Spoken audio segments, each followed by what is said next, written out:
Okay folks, in this video we're going to share our updated analysis of the revenue multiples per year of patent life remaining paid to reflect revenue forecasts provided by the acquiree's management from the last 3 acquisitions of commercial stage oncology-focused M&A transactions. These 3 transactions include Immunogen, Mirati Therapeutics, and CTI Biopharma in 2023. We've been patiently waiting for Immunogen's filing. They filed last week. Recall we use the multiples calculated in this analysis to estimate the range of hypothetical valuations and theoretical acquisitions of oncology-focused biopharma peers. We will source all the information used in this analysis to authoritative data sources you can independently verify for yourself. Put simply, none of the data points you will see here are opinions. The ultimate results may be misleading, but the multiples themselves are bulletproof actuals. In videos to come we will use this analysis as the quote-unquote Bible to estimate a range of potential valuations in hypothetical M&A transactions of peer oncology-focused biopharmas in the future. Our first will be Iovance, and we cannot wait, especially if lifileucel is approved for advanced melanoma in February 2024. Just remember, Iovance stock will most likely tank big time if the FDA issues them a complete response letter. This is why this video is for entertainment purposes only. This is not investment advice. Before we get to the analysis, be sure to watch our entire video because, as a bonus, we will share a like analysis of a 4th oncology-focused biopharma acquisition later in this video. We keep our analysis simple and transparent. This is our worksheet that calculates the year 4 and year 5 traditional revenue multiples and revenue multiples per year of patent life remaining paid in the subject 3 oncology-focused M&A transactions. Again, we will include a 4th as a bonus shortly. You will likely find it interesting, so be sure to watch our entire video. To walk you through the subject analysis, at the very top we show which sections are analysis of year 4 and year 5 multiples. We then start with the enterprise values paid in all 3 acquisitions as you see here in row AAE. This is a known and verifiable data point for each acquiree. In row B we document year 4 and year 5 revenue estimates as prepared by the management of the company acquired per their subsequent SEC 14 AAE or D filing. This is again a known data point that we will trace for you to each source document later in this video. Actually, let's quickly show you where we sourced Immunogen's year 4 revenue estimate provided by Immunogen management. Here is a snapshot of Immunogen's Form 14 AAE you can find at this exact link. This is a copy of their financial forecast through the year 2040. You see here in fiscal 2027 they forecast $990 million in total fiscal 2027 revenues, which is what we note as year 4 revenues as prepared by Immunogen management in row B. Incidentally, while we are here, also note they forecast $948 million in fiscal year 2027 gross profit or gross margin. This is 95.7% of their total 2027 revenue forecast. Remember Immunogen's fiscal year 2027 gross margin rate of 95.7% for later in this video. Okay, then in line C you see we then calculate the quote-unquote traditional year 4 and year 5 revenue multiples by dividing the enterprise value as shown in row AAE by the year 4 and year 5 revenue forecasts prepared by the acquiree's management shown in row B. Again, row AAE divided by row B equals what is in row C. This is what we always refer to these as traditional year 4 and year 5 revenue multiples. None of these data points so far are opinions. These are known and verifiable data points. Okay, then in row D we provide the number of years remaining on the seller's patent on its flagship product as of the date the acquisition was announced. Patent expiration is another data point that is usually known, so you calculate the number of years between the date the acquisition was announced and the date the last patent expires. Patent expiration is sometimes called loss of exclusivity or LOE for short. Now, most patent expiration dates are simple, but some companies have multiple patents. Also, some patents may be stronger than others and expire at different dates. Some companies have 2 high-value products like Mirati where both products are anticipated to generate meaningful sales. Hence, another way to gut check patent expiration dates is to see when seller revenues peak in the management-prepared revenue forecasts. Most of the time, revenues will peak in the year the flagship patent expires. Patent duration is very important when assessing the net present value of an acquisition because it is one level of insurance that protects the seller's revenue stream. Then last and most important is the revenue multiple per year of patent life remaining as shown in row E. To get the revenue multiple per year of patent life remaining as shown in row E, we divide the year 4 and year 5 traditional revenue multiples in row C by the number of years remaining on the patent as shown in row D. A traditional year 4 or 5 revenue multiple in row C could be meaningless if the patent expires in 6 years. This is why we believe revenue multiples per year of patent life remaining is the best data point available when analyzing M&A transactions. For example, if you go back and look at the AVEO Oncology acquisition from October 2022, you will see the year 5 revenue multiple was only 1.3, primarily because its patent expired in year 5. AVEO was a textbook example of why we consider the revenue multiple per year of patent life remaining the most important data point when assessing the valuation potential of pure oncology biopharmas, and non-oncology biopharmas for that matter. So again and very quickly, the traditional year 4 and year 5 revenue multiple in row C is the net enterprise value from the M&A transaction in row AAE divided by management prepared year 4 and year 5 revenue forecasts in row B. This is a very common data point in valuation analysis. The revenue multiple per year of patent life remaining in row E is the traditional revenue multiple in row C divided by the number of years remaining on the acquiree's patent in row D. One could also call row D the number of years to peak sales. Moving on, another data point to consider is gross margin that measures the profitability of product sales versus the cost to manufacture the subject product. We get the management prepared year 4 and year 5 gross margin percentages as you see if row F for each acquiree directly from their 14 AAE or 14D filing. We do not formally incorporate gross margin percentages into our analysis because very often there are non-cash charges like depreciation and stock compensation included in the acquiree's cost of goods sold that an acquirer may not have to incur when it takes over manufacturing. Also, an acquirer may have existing idle production capacity that can be leveraged to offset fixed manufacturing costs over the long term. We simply do not know enough. Nonetheless, because biopharma manufacturing systems are usually complex, it is a meaningful valuation-related data point to consider when assessing peer multiples for valuation. All other things being equal, the higher the gross margin the higher the profitability and, in theory, the higher the valuation. Once we are done reviewing multiples, we will do the same kind of analysis, but instead of measuring and analyzing revenue-related multiples, we will measure and analyze gross margin dollar-related multiples. We will simply replace management-prepared year 4 and year 5 revenue forecasts in row B to management-prepared gross margin forecasts to generate gross margin type multiples using the same calculations as we do with revenues later in this video. All the same, it is important to remember that sales growth is usually, most important to an acquirer, so sometimes gross margin takes a backseat to sales growth goals. Sometimes, again, we will trace all of these data points to original source material later in this video. And don't forget, as a bonus, we will add the subject analysis to one more oncology-focused M&A transaction. Just a reminder that this video is for entertainment purposes only. This is not investment advice.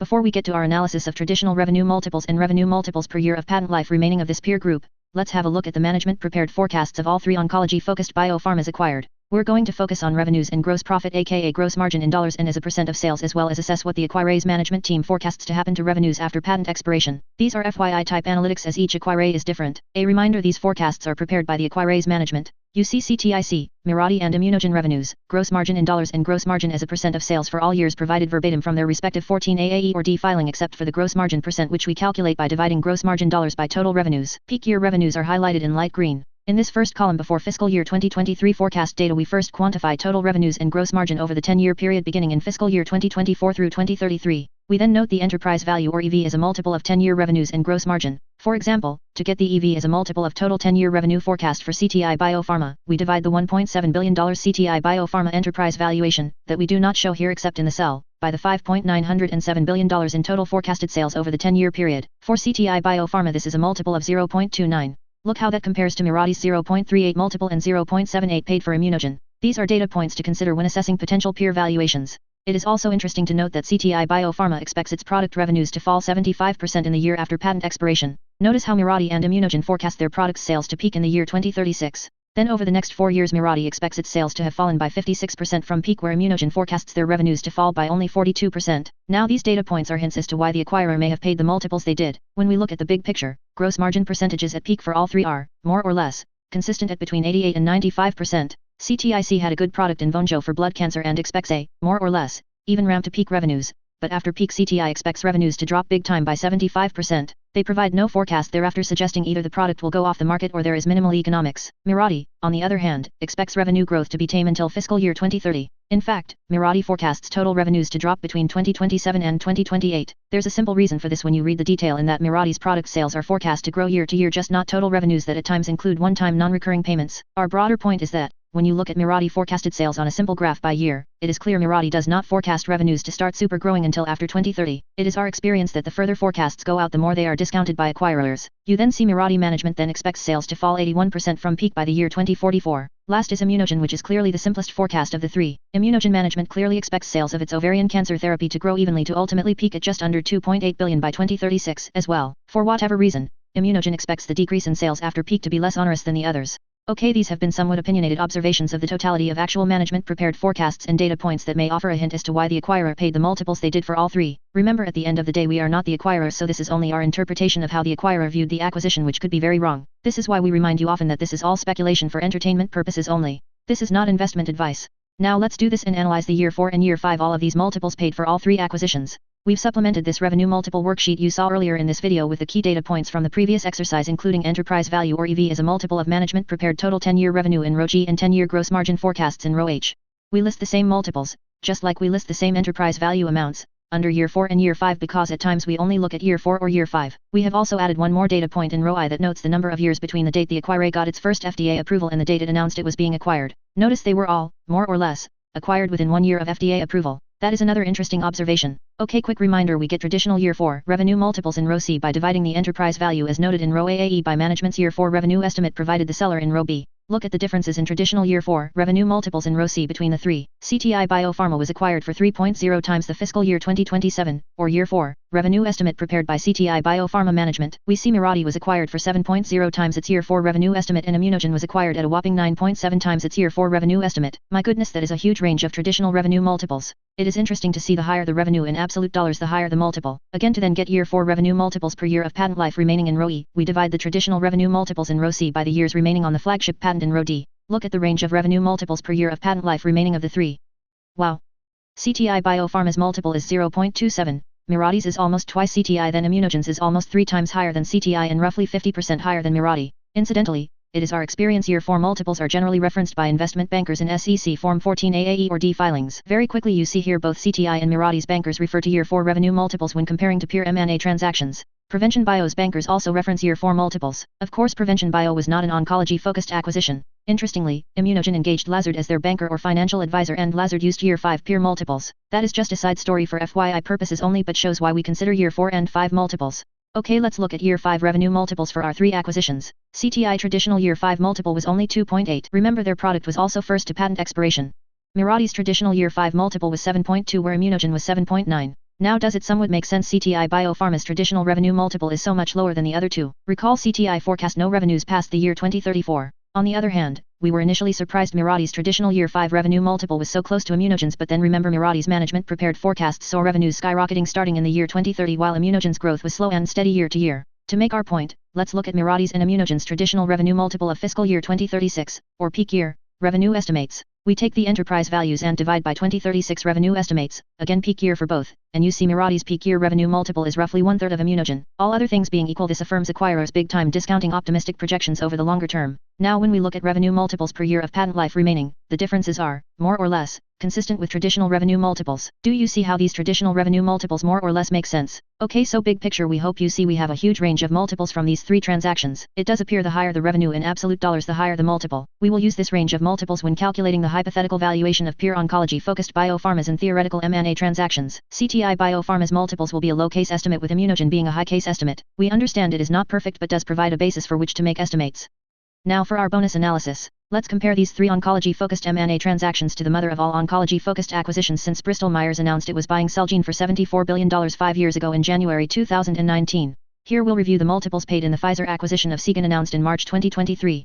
Seagen was a much different oncology-focused biopharma than our 3 here in that Seagen had multiple FDA-approved cancer therapies and a richer late-stage pipeline, whereas most smaller-cap oncology-focused biopharmas like our 3 here have 1 or at most 2 cancer therapies of value. Put simplest, the Pfizer-Seagen acquisition on the surface is not a quote-unquote apples-to-apples compared to these 3. We always excluded the Pfizer-Seagen acquisition because the dollars were sky-high. One might even consider Seagen a big pharma. Here we will see if the Seagen multiples help support our thesis that the higher the revenue forecasts in absolute dollars the higher the multiples. Here is the Pfizer-Seagen transaction in a nutshell. Pfizer announced it was buying Seagen in March 2023 for $43 billion. We won't share the detail, but Seagen had roughly $1 billion in net cash debt on its balance sheet before it was acquired, so Seagen's enterprise value was $42 billion. My goodness, that was a huge acquisition. Okay, here's the Seagen management prepared revenue forecast provided in their 14D filing. As noted, Seagen had multiple FDA-approved oncology-focused therapies and a rich pipeline, so again it is not exactly apples to the other 3 acquisitions. That being said, pipelines of value usually manifest themselves in a longer-term revenue forecasts. The longer it takes for a pipeline product to generate revenues in a forecast, in theory, the more risky and the more it is discounted, as appears was the case with Mirati. Hence for the Pfizer-Seagen transaction it is much more complex, but you see Seagen's enterprise value as a multiple of its 10-year sales forecast is 0.55. Interestingly, this is lower than Immunogen's 0.78 but higher than Mirati and certainly CTI Biopharma. We'll get to Seagen's enterprise value versus 10-year gross margin forecasts very shortly. What is most apparent from Seagen's long-term forecast prepared by Seagen management is that revenues peak in the year 2032, but the decrease after peak is not even 10%. This is a different after-peak sales profile than the other 3. Okay, back to our multiples worksheet. Now because Seagen announced it was being acquired in March 2023, where Mirati and Immunogen's announcements were 6 and 8 months later, respectively, for Seagen we use half of 2026 and half of 2027 revenue and gross margin forecasts for our year 4 analytics and half of 2027 and half of 2028 revenue and gross margin for our year 5 analytics.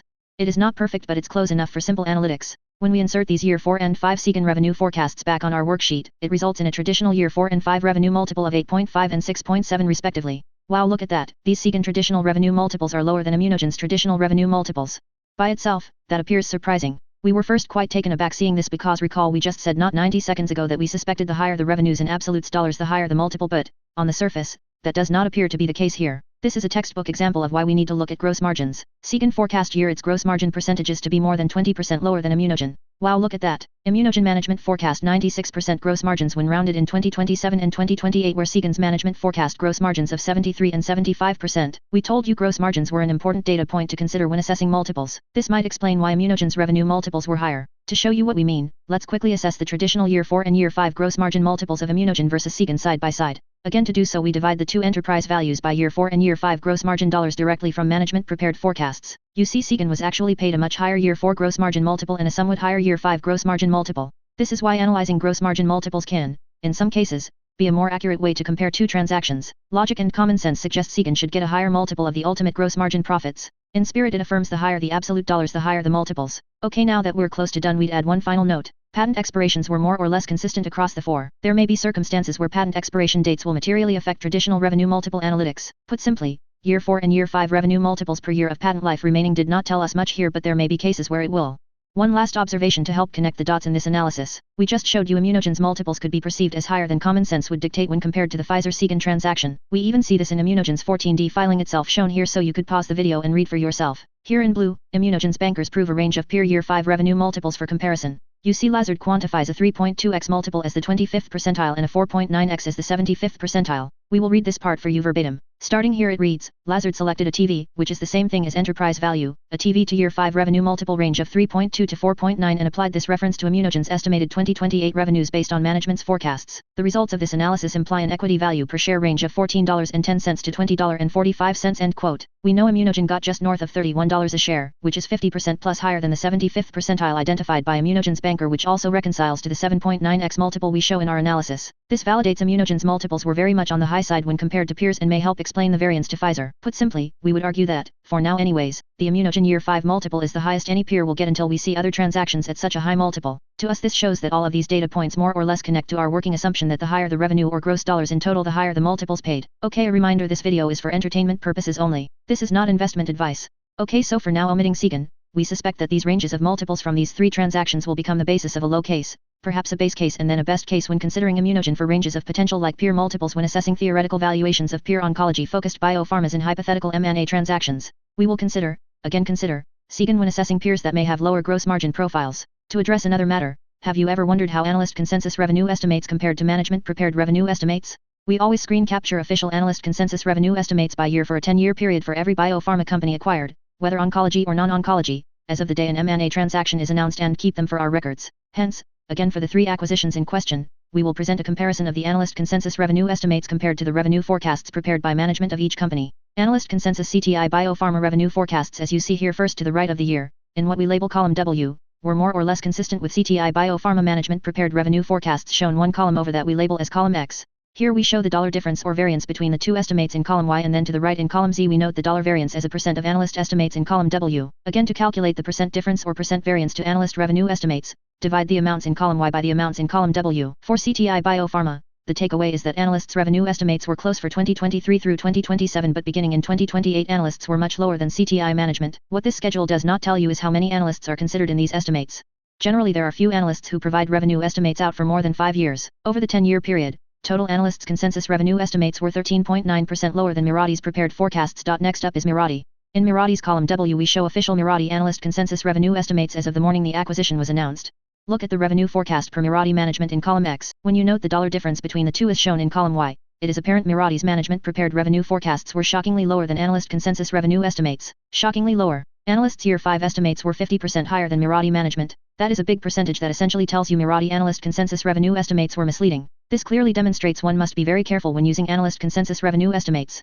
This is another reason why most analysts do not go out further than 5 years. Over the 10-year period, total 10-year analyst consensus revenue estimates were 25.5% higher than those prepared by Mirati management. That is a big variance. Okay, and finally we have Immunogen. Wow, that's very interesting. Look at how close analysts were to Immunogen management when comparing total 10-year revenues. Over the 10-year period they were within 1/2 of a percentage point to one another. At the same time you have variances year to year. As we demonstrated earlier, most investment banks use year 4 or year 5 revenue multiples when comparing to peer M&A transactions. With Immunogen, even though all are close in total over 10 years, you do see variability year to year, which introduces another element of risk to assumptions year to year. Another interesting tidbit of learning since we first prepared this analysis. Recall last October of 2023 Mirati announced it was being purchased by Bristol Myers for $58 a share plus a $10 CVR that resulted in an enterprise value of $3.7 billion for Mirati investors. Anecdotally, based on Mirati's last trade, it appears investors do not put much value in the $12 CVR. In any event, we learned that Mirati received an offer also from Bristol Myers to be acquired for $140 a share just 18 months earlier. At the time of the $140 per share offer, this was an enterprise value of $7.7 billion rounded. Then recall last summer, Mirati's crash T was not well received in Europe and a highly anticipated data read missed an OS goal in a phase 2 study.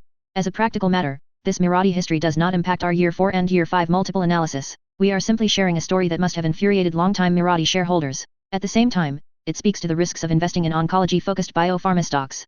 Well, we hoped you enjoyed this video. Again, we will use the CTI Biopharma, Mirati, and Immunogen related multiples to assess the hypothetical valuation of pure oncology-focused biopharmas in theoretical M&A transactions. Our first such analysis will be for Mirati Therapeutics. This video has been for entertainment purposes only. This is not investment advice. Please take a moment to follow us on YouTube, Twitter and StockTwits. We genuinely appreciate followers. Thank you very much for watching our video.